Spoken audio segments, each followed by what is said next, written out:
What is up, my ninjas? This is Strident, and in honor of the release of Captain America the First Avenger, I am doing a review of the Marvel Legends Ultimate Captain America. Now, I am a huge fan of the Ultimates 1 and 2, because they got really stupid after that. This figure, for me, I found him at Comic-Con in like 06 or 07, or WizWorld Chicago, I'm sorry, in 06 or 07. I wasn't even looking for him and I found him. It just embodies everything about the Ultimates, or the Ultimate Cap, that I like and that fans would like. He looks gruff and ready for whatever, you know? I mean, I think he looks a little too gruff, but, you know, whatever. That's my personal preference, but this figure is awesome. Any pose you can think of, he can take the pose. Details out the wazoo. His articulation actually works well for the type of figure he is, because Cap is fairly acrobatic, you know? The details show that he's rough and that he's working on a regular basis. He's kicking ass on a regular basis, and his boots are telling the tale. They got all kinds of little pouches and details that show that, you know, Cap is a soldier, and you know, regular soldiers would have these pockets and pouches and canteens and all that stuff in different places, probably on their belts and on their backpacks. Since he's more of a superhero as well as a soldier, they've integrated those design elements throughout the costume, and I dig it, because once again, you've heard me say it before, form follows function, and in this case, the form follows the function in a grand fashion. I love the decals. I love that they got rid of the muted red, that maroonish color, and just gave him brown gloves and brown boots.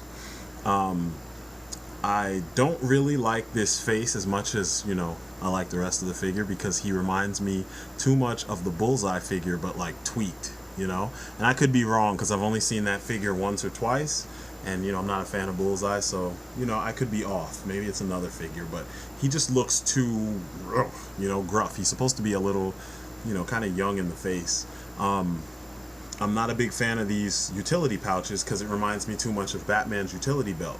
They should have probably made them a lot bigger and had less of them. There's Cap in a charging star-esque, you know, blocking pose. And it's cool because the shield, it's the same shield from the very first Captain America, Marvel Legends Captain America, from, you know, in the very beginning. I think they've used the same shield all through with every Cap that they've done since that one.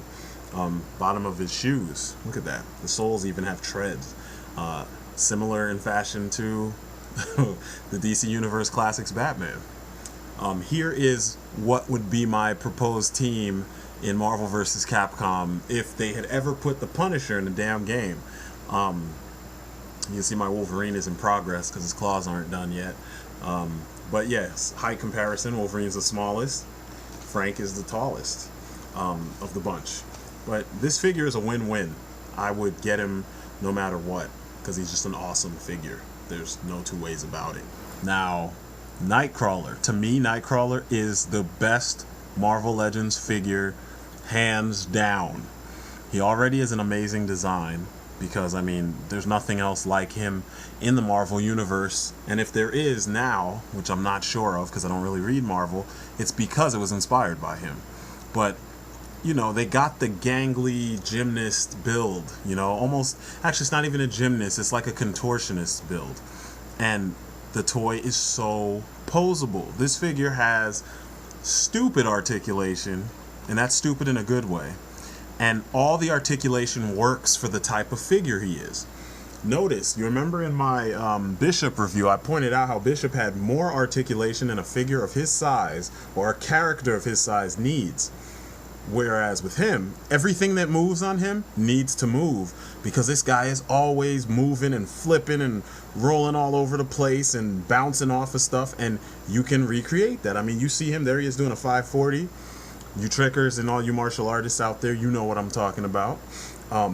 These are all things that characters like NIGHTCRAWLER should be doing. Now, I wasn't always a fan of NIGHTCRAWLER, like, hardcore. My little brother was a big fan of him, so he had the original Toy Biz NIGHTCRAWLER, and we used to play together, and, you know, he pulled off some cool stuff with him, and it kind of inspired me to look for this one when they came out with it. But as you can see, I mean, there he is with the crew that I remember from, when I was a kid, that made me really like the character. But he's just perfect. I mean, there's nothing else I could say. Actually, the only thing I could say is that he didn't come with any accessories. I think he came on a stand. He should have came with the little scimitar, swashbuckling sword that he usually, uses in most of the comics, and even in Marvel Ultimate Alliance, he was using it in the cutscene. Once again, my Wolverine in progress, but here he is chilling on a little weapons crate, quote unquote. And it's just cool that all the poses, everything you want to position him in, he moves naturally. There's a sword. That's from the Ra's al Ghul from the Hush series, but it just it looks the part. Anything you try to put him in, he can balance on one leg because his feet are big enough, and his joints, they're kind of slack just a little, but they're stiff enough that he'll hold the poses that you want to get him in. So, I mean, both the figures I just reviewed, the Cap figure and this Nightcrawler, easily 10 out of 10, sculpt, paint, everything. I know on Cap there's some slop, but it mostly looks like dirt. And it works because Ultimate Cap is a little grittier than regular Cap. As far as Nightcrawler, this is just the perfect image. You couldn't draw him any better. I mean, every detail is there. And I think it's awesome. I hate that they killed him off, but whatever. My love for this character and for X-Men goes way back, and that's where it's going to stay. And I really don't care about the modern stuff, and this is how I like to remember him. If you can find him, pick him up, because this is perfect. And this is not the Hasbro version. This is the Toy Biz version. It's perfect. So as always, check me out on my website. I hope you dug this review, and I will see you next time. Hopefully I'll be reviewing something you guys like. Peace.